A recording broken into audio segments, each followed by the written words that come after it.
सारा जितना भी एडिटोरिया का है सारा हम लोग इसमें कवर करेंगे, तो इसलिए चैनल पर बने रहें और अपने दोस्तों को भी शेयर कर दें ताकि वो भी इस चैनल से जुड़ सकें और इस चीज़ को सीख सकें ताकि उनका एक भी एग्ज़ाम अच्छा जाए। यहाँ बिहार की औसत वर्षा की बात करते हैं तो 112 सेंटीमीटर है। यहाँ की औसतन वर्षा 112 सेंटीमीटर। बिहार का प्रशासनिक विभाजन की बात करते हैं तो प्रशासनिक विभाजन में हमारा जो बिहार है वो 9 प्रमंडल में बटा हुआ है और जिला जो है 38 जिला। 38वां जिला जो हमारा बना वो कौन सा बना? अरवल, जो कि जहानाबाद से अलग होकर बना। अनुमंडल की जो संख्या है वो 101 है और प्रखंड सह अंचल जो कि 534 है और बिहार में पंचायतों की संख्या 8067 है। नगर निगम की बात करते हैं तो पूरे बिहार में अभी 19 नगर निगम है और 19वां नगर निगम कौन सा है? सहरसा। तो ये इम्पोर्टेंट है अपने लिए, ये भी हमें ध्यान में रखना है कि हमारे पास नगर निगम कितना है, तो 19 है और 19वां नगर निगम कौन सा है? तो सहरसा बना है। नगर परिषद की संख्या बात करें तो वो 88 है यानी 88। नगर पंचायत हमारे पास 154 है यानी हमारे बिहार में नगर पंचायतों की संख्या 154 है। अब बात कर लेते हैं बिहार की विधायिका का। तो विधायिका में पुलिस जिला, वैसे तो हम लोग जानते हैं कि हमारे बिहार में 38 जिला है लेकिन पुलिस जिला 40 है। कितना है? 40। अब यहाँ पे 40 कैसे हो गया? 2 कौन सा अतिरिक्त बढ़ गया है? तो 2 जो अतिरिक्त बढ़ा है, एक बगहा बढ़ा है और दूसरा नवगछिया बढ़ा है। ठीक है, तो ये 2 पुलिस स्टेशन जो है वो या पुलिस जिला जो है वो एक्स्ट्रा है। बिहार का विधानमंडल द्विसदनीय है। बिहार का विधानमंडल कैसा है? तो द्विसदनीय है। एंड बिहार विधानसभा सीटों की संख्या 243। बिहार विधान परिषद की सीटों की संख्या 75 है और लोकसभा सीटों की संख्या 40। राज्यसभा सीटों की संख्या 16 है।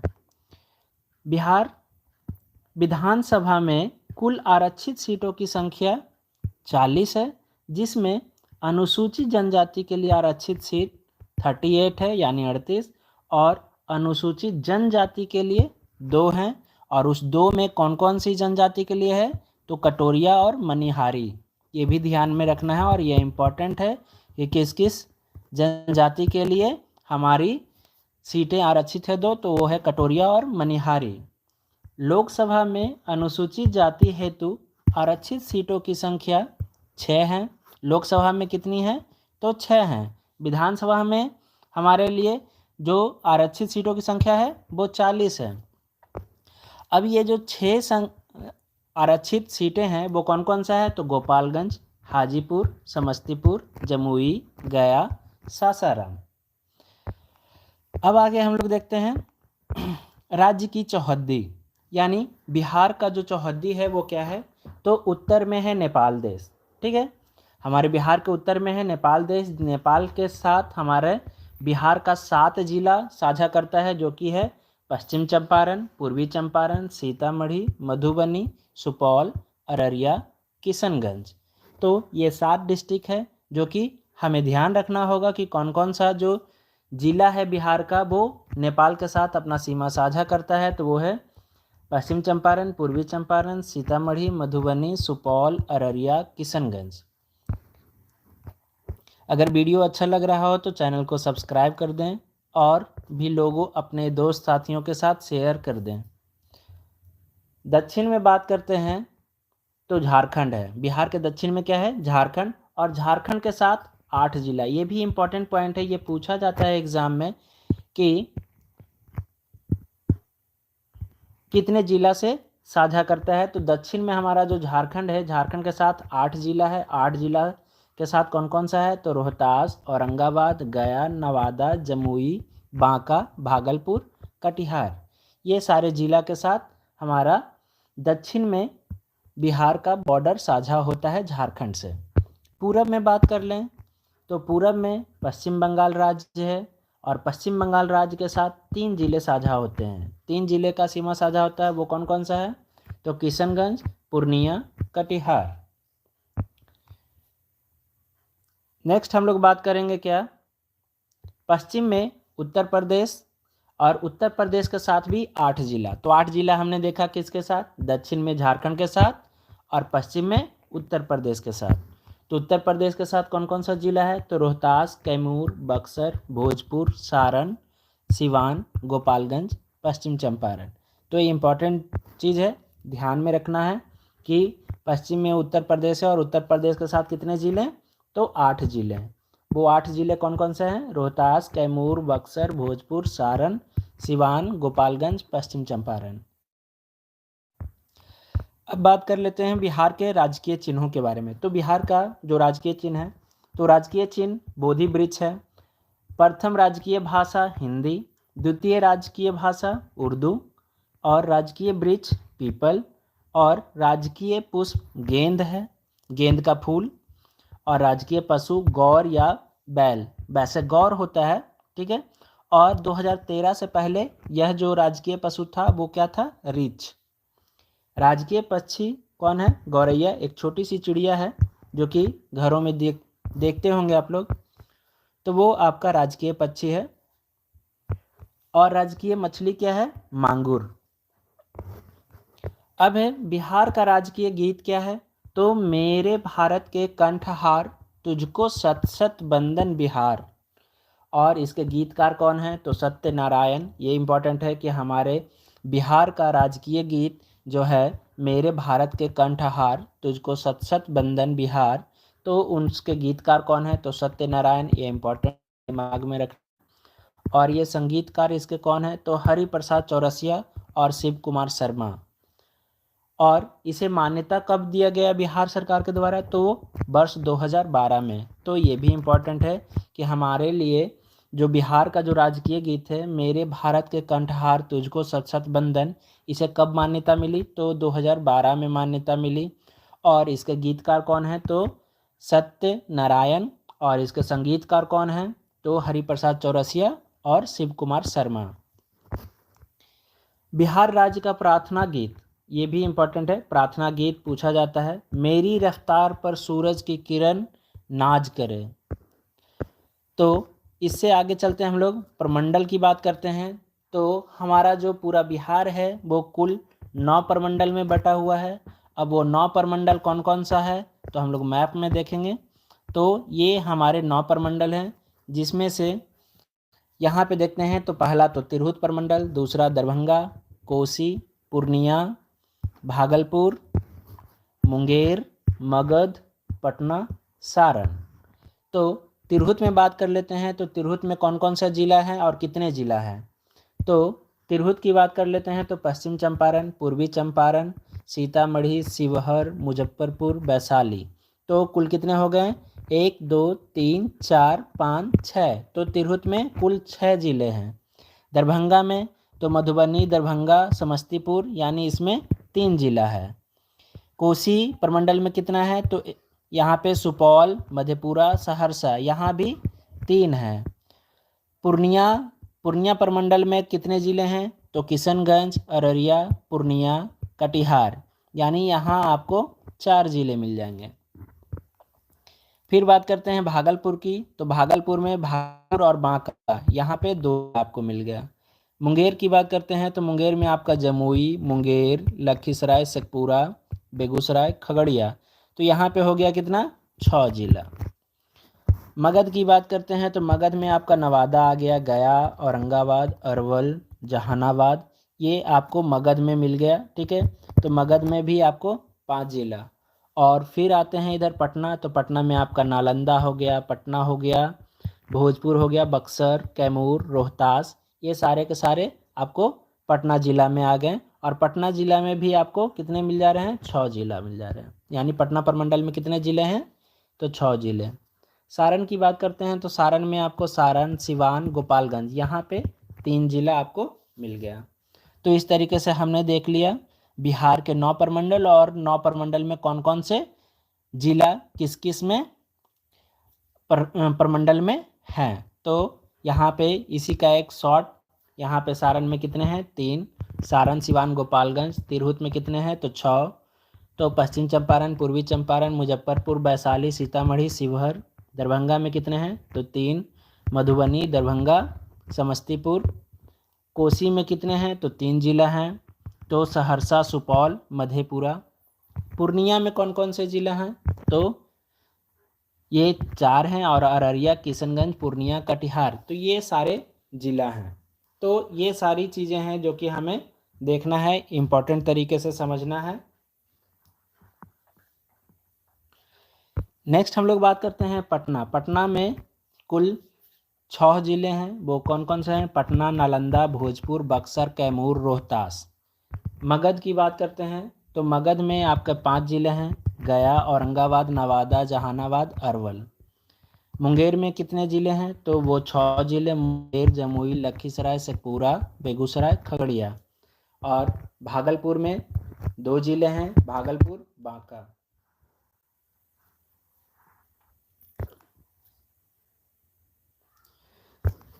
चलिए अब आगे देखते हैं हम लोग। अब है बिहार का इतिहास। तो बिहार के इतिहास के बारे में जानेंगे और समझेंगे।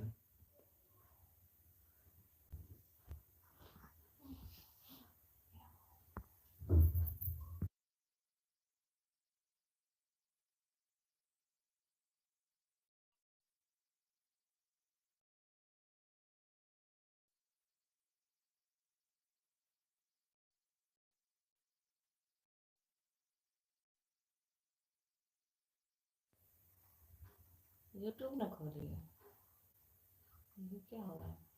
लाइव है, ऑन क्यों हुआ है? नहीं, अभी और नहीं होगा। नोटिफिकेशन आया,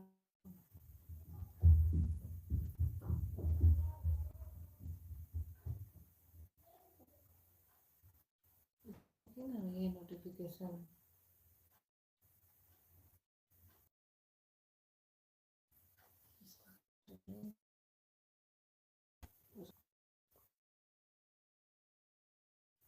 हमको एक में इसमें कमेंट्स करना थे, वो चीज पूछना था।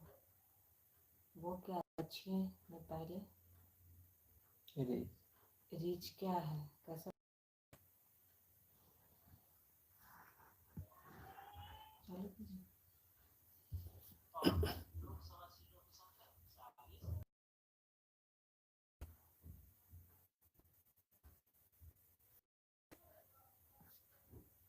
हाँ।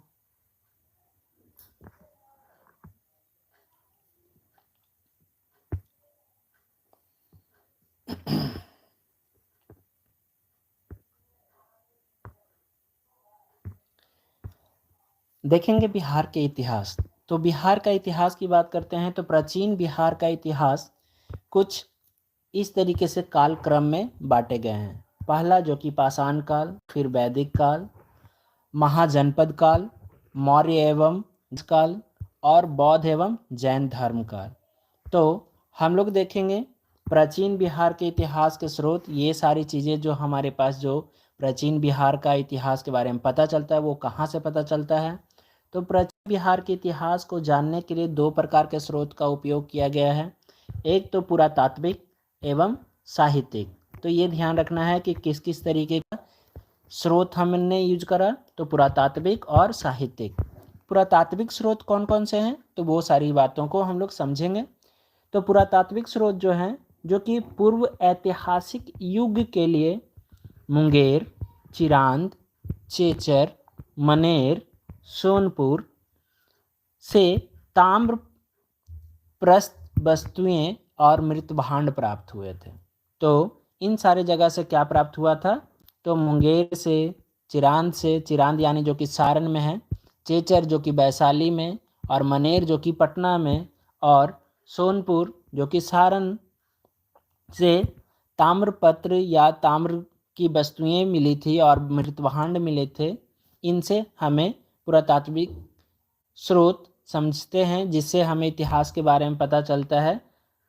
मौर्यकालीन अभिलेख जैसे लौरिया नंदनगढ़ और लौरिया, अरेराज, रामपुरवा, इन सारे स्थानों से मौर्यकालीन अभिलेख मिले थे। तो मौर्यकालीन अभिलेख कहाँ कहाँ से मिले थे? तो लौरियल नंदनगढ़, लौरियल, अरेराज, रामपुरवा। बराबर की गुफाएं राजगीर, नालंदा, पाटलिपुत्रा, विक्रमशिला से प्राप्त स्मारक ये इन सारे जगह से स्मारक मिला है। खुदाई से प्राप्त सिक्के, मनके, मूर्तियाँ आदि प्रमुख पुरातात्विक स्रोत हैं। तो हमने बहुत सारी बातें देखा, कुछ अभिलेख मिले, तो कुछ स्मारक मिले। तो वो आपको बराबर की गुफाएं, राजगीर, नालंदा, पाटलिपुत्रा, विक्रमशिला इन सारी जगह से स्मारक मिले हैं। और कुछ जगहों से सिक्के भी प्राप्त हुए, मूर्तियाँ भी प्राप्त हुई। तो खुदाई से सिक्के भी प्राप्त हुए, मनके भी प्राप्त हुए हैं। अब साहित्यिक स्रोत की बात करते हैं। तो साहित्यिक स्रोत क्या है? तो रामायण, महाभारत, पुराण और बौद्ध की कुछ हैं तो भगवती सूत्र आदि प्रमुख साहित्यिक स्रोत है। यानी इन सबों से कहीं ना कहीं बिहार के बारे में पता चलता है। रामायण में भी बिहार का उल्लेख है, महाभारत, पुराण इन सबों में बिहार का कुछ न कुछ बात किया गया है। बौद्ध रचनाएं जो कि अंगुत्तर निकाय है, दीर्घ निकाय है, विनय पिटक है, इन सब में भी बिहार का उल्लेख मिलता है। क्या उल्लेख मिलता है, कैसा उल्लेख है, इन सारी चीज़ों पे बात करेंगे। आगे बने रहें वीडियो में। और आप जो भी देख रहे हैं वीडियो अगर अच्छा लग रहा हो तो चैनल को लाइक शेयर सब्सक्राइब जरूर कर दें। इसके अतिरिक्त यात्रियों के विवरण जैसे मेगास्थनीज यानी इंडिका, फाहियान, इत्स्यांग, वेनसांग इन सब का यात्रा वृत्तांत है, जिससे हमें बिहार के बारे में पता चलता है। कौटिल्य के अर्थशास्त्र एवं स्थानीय लेखकों के विवरण से प्राचीन बिहार के इतिहास की विस्तृत जानकारी मिलती है। पाषाण काल की बात करते हैं तो पूरा पाषाण काल, इस काल में मानव आखेट एवं खाद्य संग्रह करता था। आखेट मतलब कि एक तरीके से क्या वो कह सकते हैं, शिकार करते थे और खाद्य सामग्री का जमा करते थे, खाद्य संग्रह करते थे। दक्षिण बिहार में मुंगेर एवं नालंदा के बड़े और खुरदरे पत्थर के कुल्हाड़ी, चाकू, खुरपी प्राप्त हुए हैं। तो ये ध्यान रखना है कि मुंगेर एवं नालंदा से क्या प्राप्त हुआ है, तो कुल्हाड़ी, चाकू, खुरपी। ये एग्जाम में पूछे जाते हैं कि कुल्हाड़ी, चाकू, खुरपी ये सारी चीज़ें बिहार के किस हिस्से से मिले, तो वो मुंगेर और नालंदा के हिस्से से मिले। और ये अवशेष जो हैं लगभग 1,00,000 ईस्वी पूर्व के हैं। 1,00,000 ईस्वी पूर्व यानी बहुत ही पुराना है। अब आते हैं मध्य पाषाण काल की बात करते हैं। तो मध्य पाषाण काल में, इस काल में क्या थे, मानव आखेटक था, यानी एक तरीके से खाद्य संग्रह करता और पशुपालक भी था, यानी पालना भी शुरू कर चुका था। मानव द्वारा पहला पालतू पशु कुत्ता बनाया गया था। ये इंपॉर्टेंट है, ये भी पूछता है, कई एग्जामों में पूछ चुका है। दक्षिण बिहार में मुंगेर से छोटे आकार के तेज धार वाले औजार प्राप्त हुए थे। तो दक्षिण बिहार के तेज धार वाले जो औजार प्राप्त हुए कहाँ से, तो मुंगेर से। ये अवशेष जो हैं लगभग 40,000 से 10,000 ईस्वी पूर्व, यानी ये भी बहुत ही पुराना है। यानी आज से अभी हम लोग 2000 ईस्वी पूर्व है, यानी 2000 कितना में है, 2025 में। और ये लगभग 40,000 साल पहले ये सारी चीज़ें, उतना पुराना अवशेष बताया जा रहा है। तो नवपाषाण काल की बात करते हैं। तो नवपाषाण काल में मानव खाद्य उत्पादक हो गया था, यानी अब ये क्या कर रहा था, अपना खुद का खेती करना शुरू कर दिया था। तो यहाँ पे इम्पोर्टेंट ये भी बात है दिमाग में रखना है कि नवपाषाण काल में मानव क्या हो गया था, खाद्य उत्पादक हो गया था, यानी अपना खुद का भोजन मतलब कि खेती बाड़ी करना शुरू कर दिया था। मानव बस्तियों में निवास करने लगे थे। नवपाषाण काल में अवशेष बिहार के मैदानी भागों से प्राप्त हुए, यानी नवपाषाण के जो भी अवशेष प्राप्त हुए वो बिहार के मैदानी भाग से। अब मैदानी भाग में क्या कर रहे थे ये लोग भाई, तो चूंकि नवपाषाण काल में लोग क्या करना शुरू कर दिए थे, खेती करना शुरू कर दिए थे, और ये सारे लोग मैदानी भागों में अपना खेती करते थे और वहीं बनाना शुरू कर दिए थे। चिरांद जो कि सर में है, चेचर जो कि वैशाली में, मनेर पटना और सनवार रोहतास से पत्थर एवं हड्डियों के औजार मिले हैं। ये इंपॉर्टेंट है कि पत्थर एवं हड्डियों के औजार बिहार के कहाँ कहाँ से मिले हैं, तो चिरांद से भी मिले हैं, चेचर से भी मिले फिर से सनवार से जगह से मिले हैं। कैमूर की पहाड़ियों, नवादा और जमुई की गुफाएं चित्र,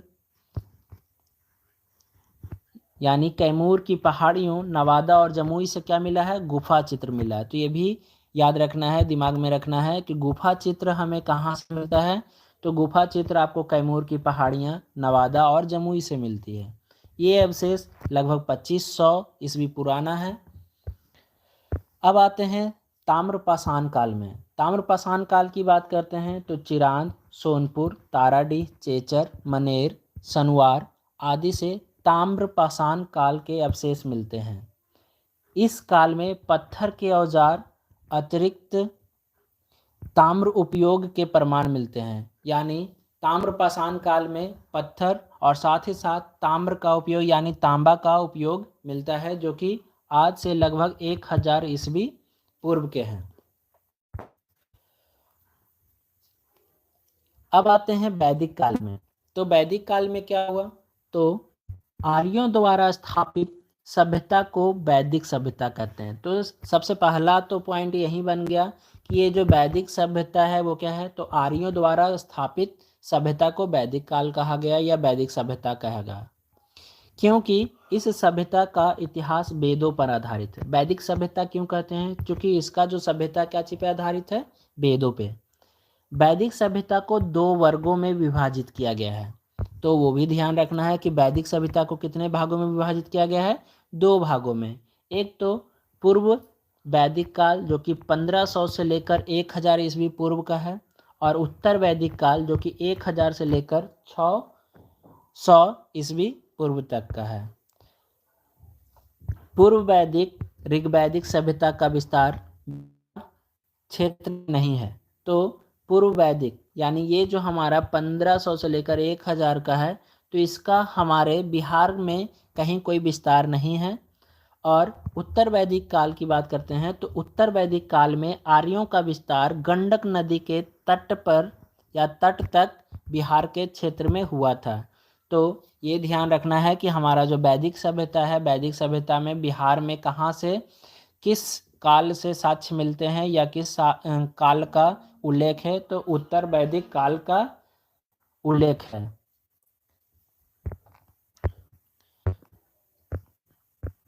बिहार के भौगोलिक क्षेत्र प्रथम चर्चा शतपथ ब्राह्मण में लगभग 800 ईस्वी पूर्व की रचना मिलती है। इसमें बिहार की चर्चा विदेह के रूप में मिलती है। यानी विदेह जो है उस समय जो हमें शतपथ ब्राह्मण में जो मिलता है वो क्या है? विदेह के नाम से बिहार को बताया गया है, जो तिरहुत मिथिला का क्षेत्र है। किसका क्षेत्र है? तिरहुत मिथिला का क्षेत्र है। ऋग्वेद में बिहार को कीकट एवं ब्रात्य शब्द से संबोधित किया गया है। बराह पुराण में कीकट को अपवित्र प्रदेश कहा गया है। तो कीकट को क्या कहा गया है? अपवित्र। यानी ये जो कीकट है ये भी हमारा बिहार का ही नाम है, ब्रात बिहार का नाम है, विदेह बिहार का नाम है। तो विदेह जो कि है ये आपको कहाँ से? शतपथ ब्राह्मण से आपको मिल जाएगा कि विदेह कहाँ पे उल्लेख है। तो शतपथ ब्राह्मण में बिहार को विदेह कहा गया। ऋग्वेद में बिहार को कीकट और ब्रात्य शब्द से संबोधित किया गया है। और कीकट को जो है बराह पुराण में, किस पुराण में? बराह पुराण में कीकट को अपवित्र प्रदेश कहा गया है। तो आज के क्लास में इतना ही। और अगर आप सबको वीडियो अच्छा लगा हो तो चैनल को लाइक शेयर सब्सक्राइब कर दें। फिर मिलेंगे अगले क्लास में। तब तक के लिए खुश रहें, मस्त रहें। जय हिंद।